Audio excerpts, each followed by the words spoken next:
What does Mary mean when she speaks of fire and consolation? Imagine the sound of the wind cutting through the night, tiny sparks dancing in the air, and behind it all, a low voice whispering between flames and hope. From that moment on, the atmosphere changes. The image of fire ceases to be merely a threat and also presents itself as an invitation to purification. Stay with me until the end, because in the next few minutes you will understand the 7 unrevealed messages of Medjugorje in a practical and sensitive way. What you will discover now may surprise you and, at the same time, transform the way you experience prayer, fasting, and family life. Have you ever experienced that silent restlessness in the face of signs you didn't know how to interpret? This doubt is the starting point of this journey. We are not here to fuel panic or empty theories, but to seek discernment and light amid Mary's metaphors, fire rose, silence, dawn images that span centuries and touch the daily lives of those who seek faith responsibly. In discussing the 7 unrevealed messages of Medjugorje, we will explore how each symbol resonates in real life: the fire that purifies ingrained habits, the rose that reveals tenderness and promise, the silence that demands deep listening, and the dawn that announces renewal after trial. It's not just about interpreting prophecies. It's about translating warnings into concrete actions, strengthening daily prayer, understanding the value of fasting not as suffering but as a discipline that opens the soul, and recognizing family as a refuge where reconciliation and hope are cultivated. As I tell stories and provide examples, think about the small flames that may burn in your own story: unresolved hurts, routines that numb faith, subtle signs that demand attention.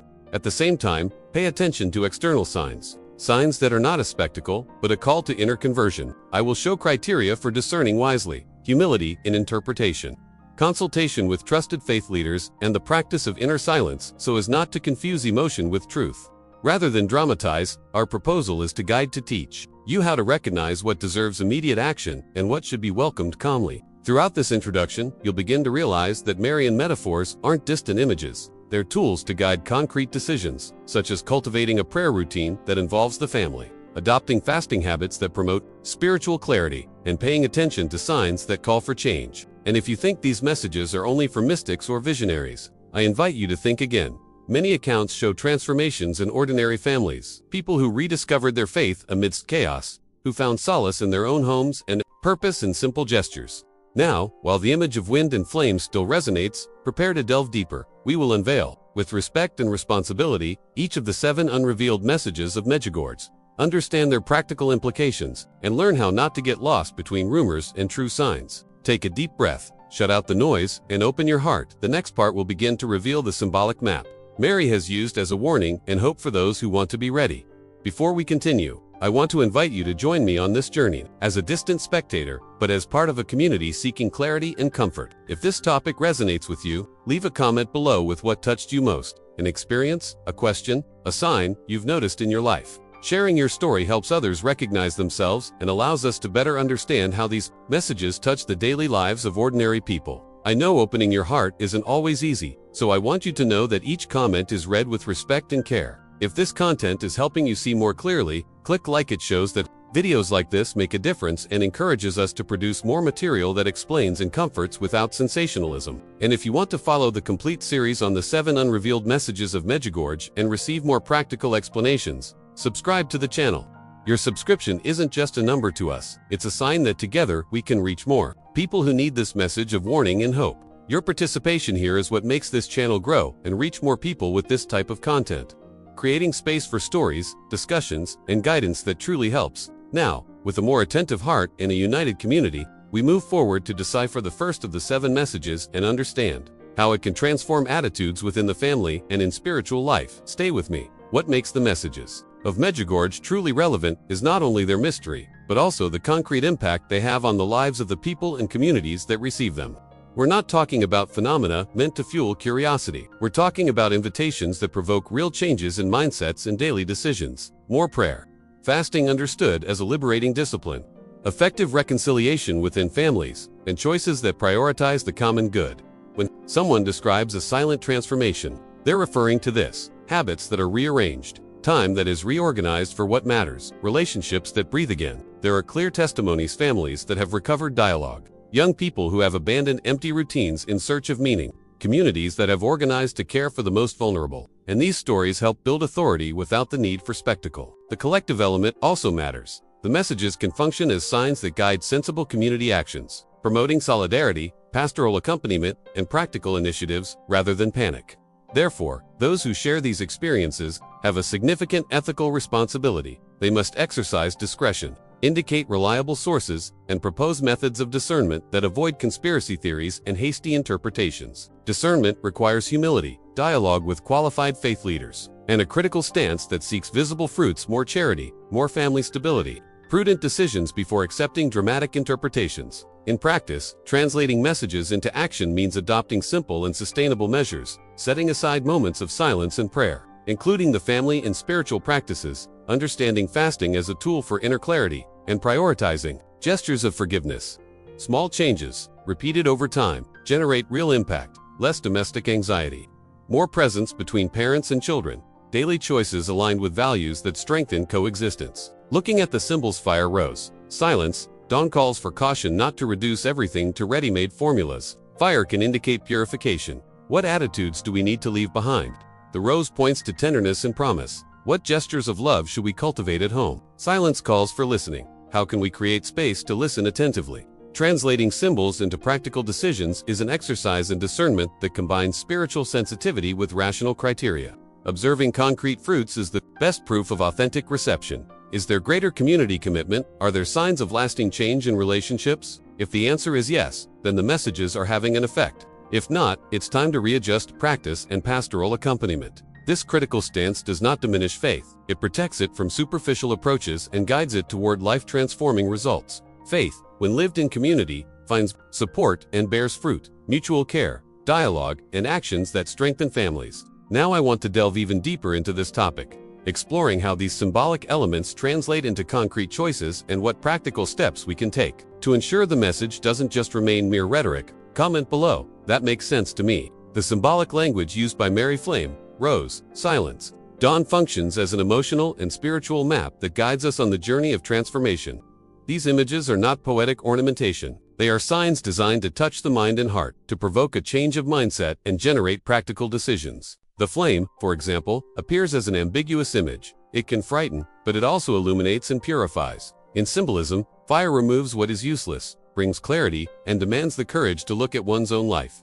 When we translate this into everyday life, the question that arises is, what habits, attitudes, or decisions are we allowing to burn away our inner peace? The answer comes not in the form of a sentence, but in steps: conscious choices about time, priorities, and relationships that show where we want to invest our energy. The rose introduces another tenderness, promise, and delicacy, acts as a counterpoint to the fire. While the flame calls for cleansing, the rose reminds us that beauty is preserved even after trial. In practice, the rose calls us to restore bonds, cultivate kindness in our actions, and recognize the presence of the sacred in the simplest gestures. It is a revelation that points to healing. Where there is embrace, forgiveness, and daily care, the seed of renewal grows. This metaphor connects with concrete decisions: dedicating quality time to family, prioritizing genuine conversations, practicing acts of mercy that have a direct impact on coexistence. Silence, in turn, is perhaps the most provocative symbol in an age of constant noise. The invitation to silence is not a useless retreat, but a method for hearing the hidden truth, that intuition that is often drowned out by the din of opinions. In urgent matters, cultivating silence opens space for discernment, allowing the mind to process revelations and the consciousness to make choices more aligned with purpose.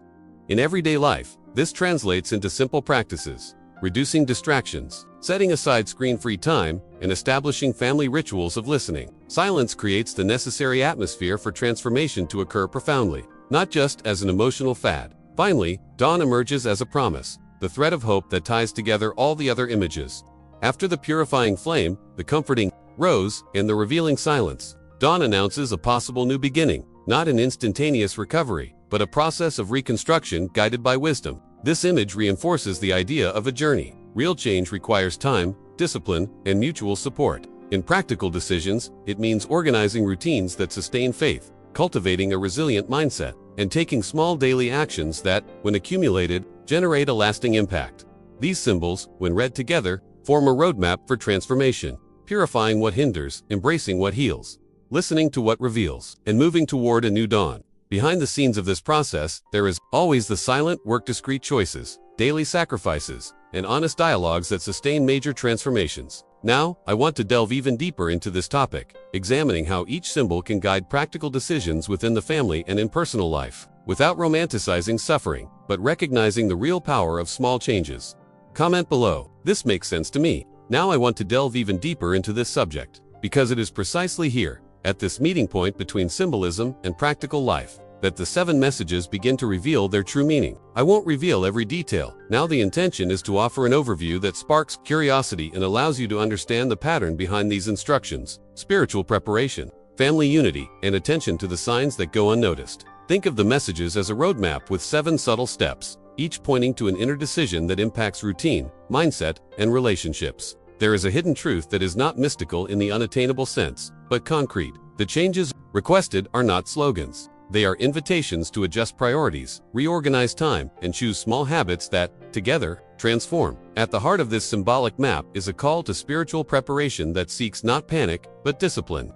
Preparing here means weaving together prayer routines that modern life tends to unravel, choosing fasting that clears the mind rather than punishing the body, cultivating silence to listen to one's conscience. The second line of messages points to the family as a space of refuge and reconstruction, not as a utopia, but as a setting for decisions where forgiveness and daily presence have a practical effect, less conflict, more direction in financial, emotional, and educational choices. The unity requested is not to isolate, but to strengthen the human foundation that supports faith in times of trial. The other, more enigmatic messages invite us to develop a close eye on collective signals, without falling into conspiracy theories. This involves learning to distinguish between sensationalist news and legitimate signals, understanding the behind-the-scenes nature of social reactions, and seeking reliable sources to discern what demands an immediate response and what requires patience. The call is not to transform every occurrence into an omen, but to adopt a mindset of serene vigilance, a stance that combines prudence, prayer, and dialogue with leaders who inspire trust. Each of these 7 steps has practical implications: reorganizing days to prioritize silence and spiritual reading, establishing moments of genuine family conversation, defining daily decisions that reflect values rather than impulses, and developing a community support network capable of responding with care. The impact isn't instantaneous. It's a journey that requires discipline, repeated choices, and a gradual shift in mindset. But with persistent practice, the fruits appear: greater serenity, healthier relationships, and a community that becomes resilient in the face of crises. At the same time, we need to maintain a critical eye. Revelations require monitoring, study, and pastoral prudence to avoid confusing fervor with fruit. By observing results, real changes in coexistence, increased charity, wiser decisions, we can assess whether the reception was healthy or distorted. This balance between affection and criticism is essential for the experience to produce lasting transformation, not just fleeting excitement. With this overview in mind, let's now delve deeper into each of the 7 messages, understanding their practical implications and the decisions they invite us to make in our daily lives. Comment below. This makes sense to me. Now I want to delve even deeper into this topic. And in doing so, let's take a closer look at the first 3 instructions, which appear as an inseparable trio: alertness, prayer life, and fasting. Imagine a village where, suddenly, heavy rain warnings arrive, not to sow panic, but to urge each family to repair their roofs, gather supplies, and care for their children. This is how the first call works. It's a wake-up call that demands attention, not hysteria. In some real-life stories, a community noticed subtle signs: arguments escalating, consumerist impulses generating financial strain, and chose to respond by institutionalizing weekly evenings of conversation and prayer. The impact was practical: fewer conflicts, clearer financial decisions, and a more emotionally stable environment. This is the face of responsible urgency: small, conscious decisions that change the trajectory of relationships and priorities. Second message, about a life of prayer, isn't about empty rituals, but about active transformation. Imagine a family where each member ate in a hurry and barely saw each other. Someone suggested setting aside 15 minutes after dinner for silence and a brief reading. There was no supernatural spectacle. There was presence. Over time, the mentality of the household changed: less distraction, more listening, daily choices aligned with values. Prayer in this context works as attention training. It reorients the mind, helps reveal priorities, and creates space for more conscious decisions. It's not about magic formulas. It's about emotional discipline that has a real impact on routine, work, and relationships. Fasting, the third instruction, is often misunderstood. It's not just about physical deprivation, but about discipline that clears the mind and strengthens the will. A simple example: a young man struggling with consumer impulses decided to fast digitally once a week, no social media for 24 hours. The result was a tangible transformation, less anxiety, greater focus at work, and more active relationships. This fast, understood as a tool for clarity, allows decisions to cease being automatic reflexes and become intentional choices, the fruit of a renewed mindset. Together, these three messages outline a practical strategy. Responsibly perceive signs. Cultivate spaces of prayer that sustain emotional and spiritual life. And adopt forms of fasting that foster clarity and self-discipline. This isn't theory, it's guidance applicable today. Start by identifying a small sign of disorder in your life. Try establishing 5 to 15 minutes of collective silence daily. And experiment with a fast that doesn't harm you physically but trains your attention. For example, reducing something that distracts you. The secret lies in repetition and community support. Lasting changes emerge when simple decisions become habits and when there's someone to share the journey with. These first steps have a cumulative effect. They create fertile ground for other messages, strengthen the mindset of serene vigilance, and demonstrate that the truth hidden in metaphors can have a practical impact on homes, finances, relationships, and the ability to face crises with serenity. Now I want to delve even deeper into this topic and examine how to transform these guidelines into household rituals that actually work in your daily routine. Comment: this resonates with me. Now I want to delve even deeper into this topic. Because when the messages begin to touch on the theme of family, we enter the realm where transformation ceases to be theoretical and becomes a daily choice, with real consequences for the mindset and decisions of each home. The family, in the messages we studied, emerges as a refuge and a laboratory for reconciliation, not a perfect place, but the first circle where gestures are practiced that later reverberate throughout the entire community. Think of a simple scene, a table where everyone speaks at the same time or leaves in silence. Now imagine that, once a week, this same table becomes a small altar of listening, 15 minutes for each person to speak without interruption, ask for forgiveness, or offer gratitude. It's not a spectacle, it's effective discipline. And it's this discipline that generates lasting impact as it alters routines and, with it, the emotional architecture of the home. In many accounts, ordinary families reported similar changes: a night dedicated to mutual confession, a symbolic gesture of forgiveness written on a piece of paper and given to the other, small commitments that broke cycles of hurt. These are practical steps that outline a healing journey, first acknowledging, then repairing, and finally solidifying new habits. The hidden truth behind many family wounds is that we remain trapped in old narratives. Revelations invite us to revisit these narratives and decide on conscious reconstructions. Decisions as simple as turning off your cell phone during dinner or establishing a weekly time to read aloud become strategic actions for changing mindsets because they shift the focus from the individual to the collective.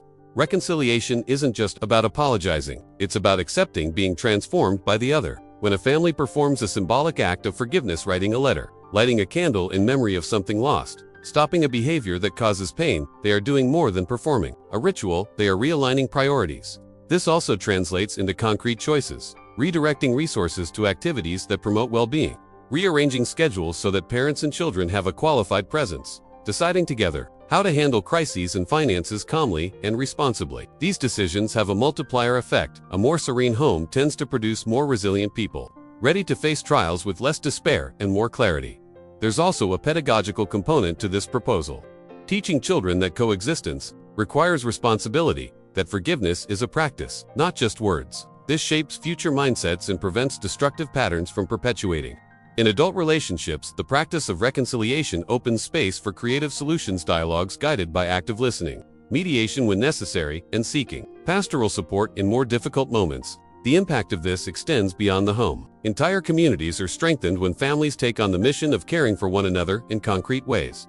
Now I want to delve even deeper into this topic, showing applicable examples that can become family rituals without demanding efforts, attitudes that respect real life, work, school, and the demands of everyday life, but that promote a new order of priorities. These small practices, repeated consistently, comprise a transformation strategy that doesn't depend on extraordinary events, but on the silent accumulation of daily decisions that, over time, reveal their strength. Comment below: I'm on this journey too. Now, I want to delve even deeper into this subject, because the final messages, those that speak of signs and the dawn, are not empty promises or distant mysteries. They are invitations to develop a mindset of serene vigilance that transforms decisions and generates a real impact on each person's journey. Imagine the image of light breaking through the darkness. It's not a subdued flash, but a thread of hope that guides steps. The signs, as they appear in the narratives, function as discrete alerts changes in social behavior, increased collective tensions, signs of moral and spiritual fatigue. Learning to recognize them is learning to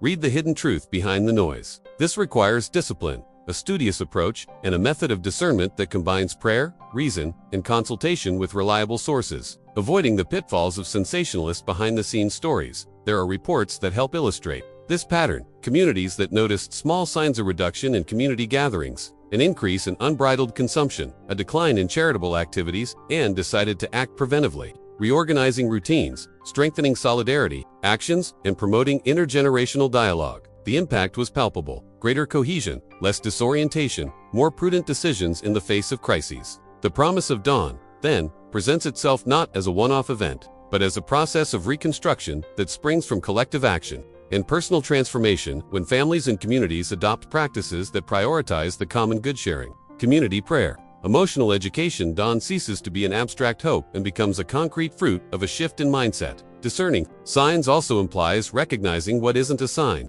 In the information age, hidden truth can be distorted by rumors and hasty interpretations.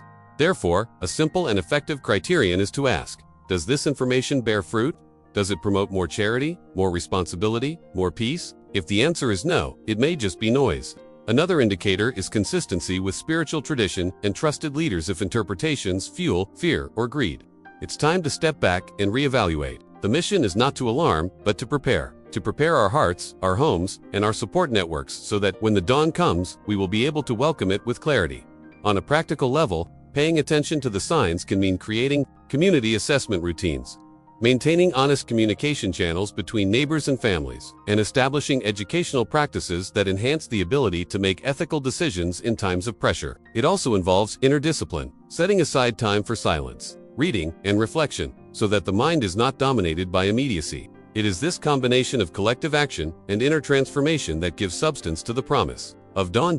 At the same time, we must maintain respect for human complexity. Not all suffering is a warning, nor all joy a confirmation. The responsibility of those who receive these messages is to act with prudence, study, and pastoral sensitivity, always mindful of the real impact on lives. With this in mind, I follow you, attentive to the details and revelations that guide everyday decisions toward a horizon of hope. Comment below. This makes sense to me. Now I want to delve even deeper into this subject. And, by speaking of discernment, we are delving into the background of faith, into that zone where hidden truth and appearances merge and where hasty decisions can do more harm than good. Discerning is not believing for the sake of believing. It is a practice that combines humility, prayer, rational analysis, and consultation with those with pastoral responsibility. Start with humility. Recognize that not every strong feeling or emotional revelation is equivalent to truth. Heightened emotions push us toward impulsive decisions. A mature mindset interrupts this impulse and asks, what is the fruit of this? Do we observe more charity? Reconciliation, real transformation in people's lives? If the answer is no, perhaps it is noise. Next, turn to prayer as a method. Ask for light, and patience before acting. Often, restlessness diminishes when we give space to inner silence. A third criterion is prudent consultation. Speak with trusted faith leaders, people with theological training or pastoral experience who can offer context and support. Avoid resorting solely to online groups whose priority is to spread revelations virally without verifying sources. These are the places where hidden truth becomes a spectacle. Also, use simple verification criteria. Who is the source? Are there multiple independent witnesses? Is the message consistent with tradition and the teachings that build the community? Is there evidence of a positive impact on real lives? Or is it just sensationalism? Another practical tactic is to wait and observe. Important decisions should be made after some time of reflection, not in the heat of the moment. A practical example: someone hears an alarming rumor about a sign. Before acting, they pray, talk to the parish priest, check documents, and realize that the information produces no fruits of charity or peace. The prudent decision was not to spread it and to prepare the family with practical daily care measures. Discerning also requires being alert to manipulation. Messages that instill fear, demand quick money, or isolate people are clear warning signs. Finally, record small disciplines that train discernment, setting aside moments of silence carefully, reading reliable sources, cultivating a support network that prioritizes responsibility over excitement. Discernment is a journey that shapes mindset and decisions. The more we practice, the stronger our ability to distinguish signal from noise, and the impact translates into concrete transformation for the home and community. Comment: This makes sense to me. Now I want to delve even deeper into this topic. And so that this doesn't remain just theory, I want to share stories that show how small decisions generate real transformation in everyday life, those hidden truths that, when revealed behind the scenes, change mindsets and produce a concrete impact. I remember a simple family from the outskirts of the city who, amidst constant arguments and disagreements, decided to experiment with a minimal change: 15 minutes of silence and prayer after dinner, 3 times a week. At first, it was uncomfortable. It seemed like something from another time. Gradually, the routine gave way to less defensive conversations, and previously impulsive decisions, expenses, crossed words, leisure choices began to be discussed more calmly. The transformation wasn't dramatic overnight, but the journey brought reduced conflict, more responsible household finances, and a sense of home as a refuge. This is the kind of revelation that doesn't make the headlines but works behind the scenes. Another example, a young professional who was constantly anxious, glued to her cell phone, and engaged in habits that left her exhausted, decided to try a 24-hour digital fast each week.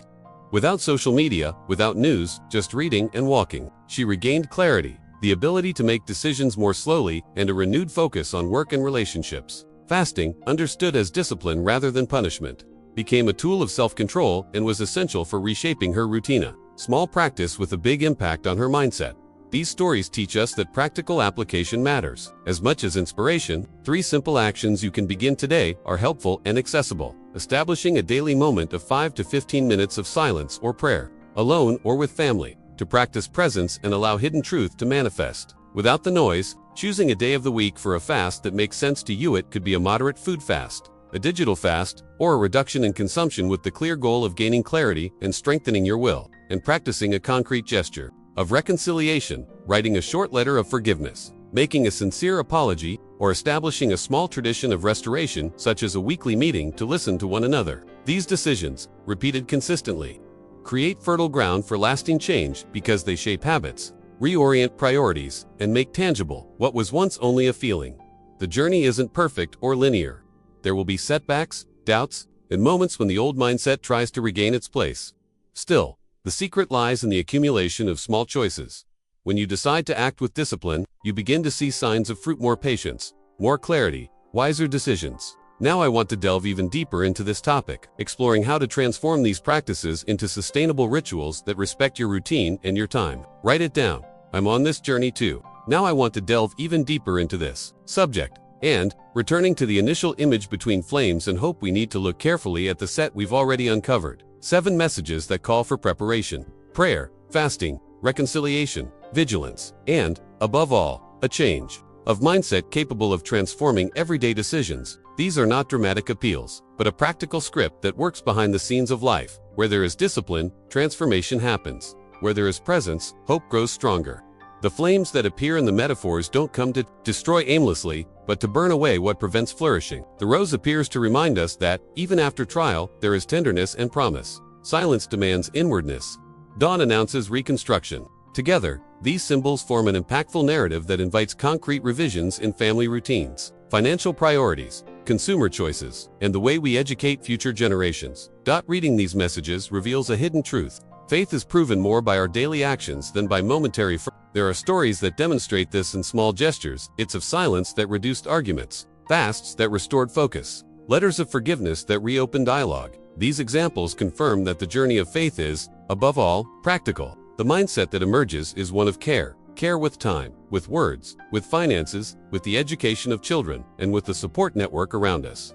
Every decision made calmly has a multiplier effect. Hasty decisions, on the other hand, can generate more noise than solutions. Therefore, discernment is an essential part of the process, learning to separate the signal from the noise, the truth from the spectacle, the warning from the manipulation. At this point in our conversation, it's important to recognize the role of evidence. Lasting change is rarely spectacular. It arises from the accumulation of small, repeated choices. Transformation begins when we set aside moments of silence that become rituals, when we build habits of forgiveness that no longer rely solely on emotion, and when we adopt simple disciplines, as reducing digital distractions, sharing responsibilities at home, and creating prayer routines that sustain the shift in mindset. In the community, modest actions of solidarity, education, and pastoral presence produce a collective resilience that confirms the promise of dawn. These practices don't eliminate pain or guarantee paths without challenges, but they generate a greater capacity to face crises with calm and purpose. The approach we propose is practical and respectful. Analysis, prayer, and coordinated action. We avoid alarmism and prioritize criteria that produce results: more charity, more stability, more discernment. And it is precisely this balance between affection and rigor that lends credibility to the revelations we study. It is not emotional intensity that validates, but the real and measurable impact on people's lives. Thus, the 7 messages cease to be mere curiosity and become a map for decision-making, an invitation to transformation, and a tool for reordering priorities. Now, with this framework firmly in mind, it's time to move on to concrete application, as structuring domestic rituals, institutionalizing small reconciliation exercises, and creating a routine that fosters ongoing discernment. Comment, "That makes sense to me."